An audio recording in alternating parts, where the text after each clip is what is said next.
Number one, put God first.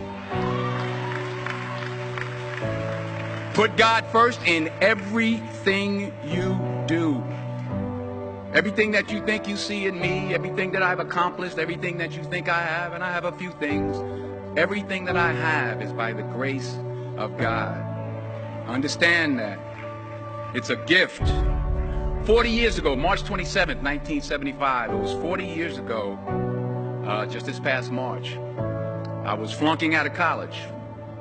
I had a 1.7 grade point average. I hope none of you can relate. I had a 1.7 grade point average. I was sitting in my mother's beauty shop. They still call it beauty shop now? What they call it now? Yeah, I was sitting in the beauty parlor. I was sitting in my mother's beauty parlor, and I'm looking in the mirror, and I see behind me this woman under the dryer. And every time she looked up, every time I looked up, she was looking at me, just looking me in the eye. And I didn't know who she was, and I said, she said, somebody give me a pen, give me a pencil, I have a prophecy. March 27, 1975, she said, boy, you are going to travel the world and speak to millions of people. Now, mind you, I was flunked out of college. I'm thinking about joining the army. I didn't know what I was going to do, and she's telling me I'm going to travel the world and speak to millions of people. Well, I have traveled the world, and I have spoke to millions of people. But that's not the most important thing, the success that I had. The most important thing is that what she taught me and what she told me that day has stayed with me since. I've been protected. I've been directed. I've been corrected. I've kept God in my life, and it's kept me humble. I didn't always stick with him, but he always stuck with me. So stick with him in everything you do. If you think you want to do what you think I've done, then do what I've done and stick with God. Number two, fail big. That's right. Fail big. Today's the beginning of the rest of your life, and it can be very frightening. It's a new world out there. It's a mean world out there, and you only live once. So do what you feel passionate about. Take chances professionally. Don't be afraid to fail. There's an old IQ test, was 9 dots, and you had to draw 5 lines with a pencil within these 9 dots without lifting the pencil. The only way to do it was to go outside the box. So don't be afraid to go outside the box. Don't be afraid to think outside the box. Don't be afraid to fail big, to dream big. But remember, dreams without goals are just dreams, and they ultimately fuel disappointment. So have dreams, but have goals.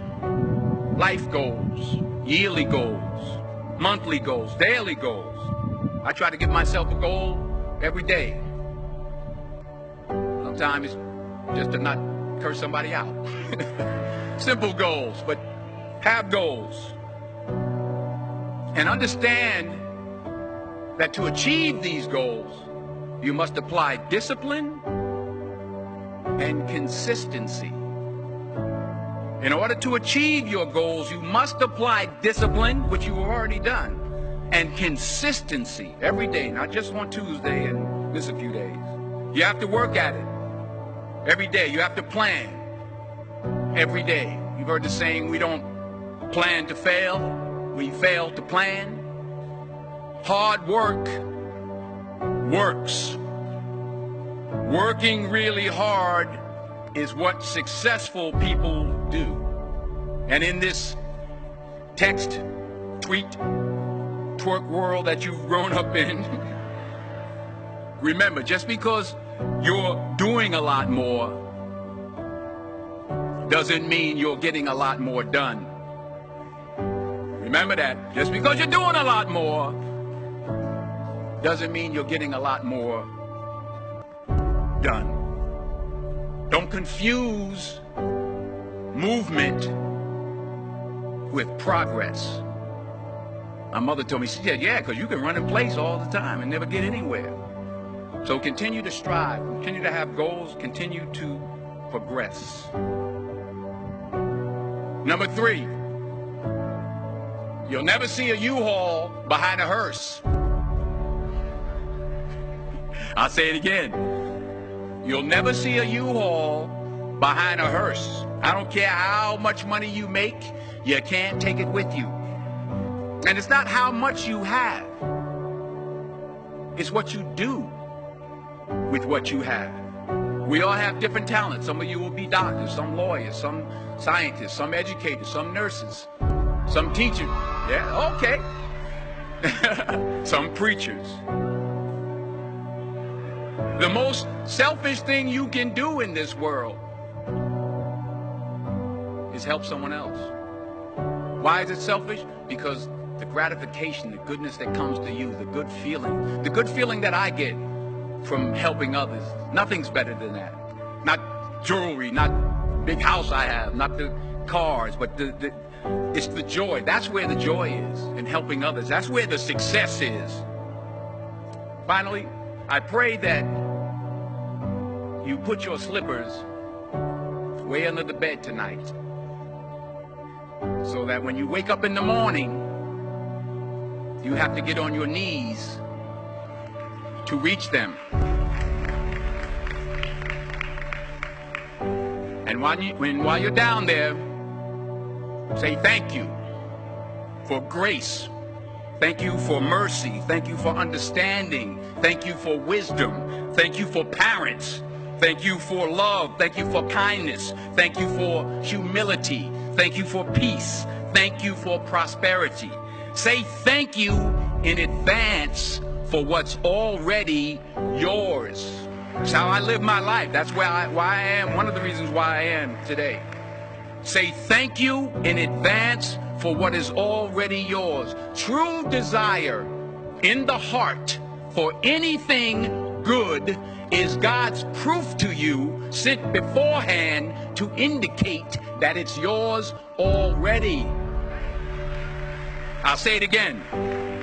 True desire in the heart, that itch that you have, whatever it is you want to do, that thing that you want to do to help others and to grow and to make money, that desire, that itch, that's God's proof to you, sent beforehand already to indicate that it's yours. And anything you want good, you can have. So claim it. Work hard to get it. When you get it, reach back. Pull someone else up. Each one, teach one. Don't just aspire to make a living. Aspire to make a difference.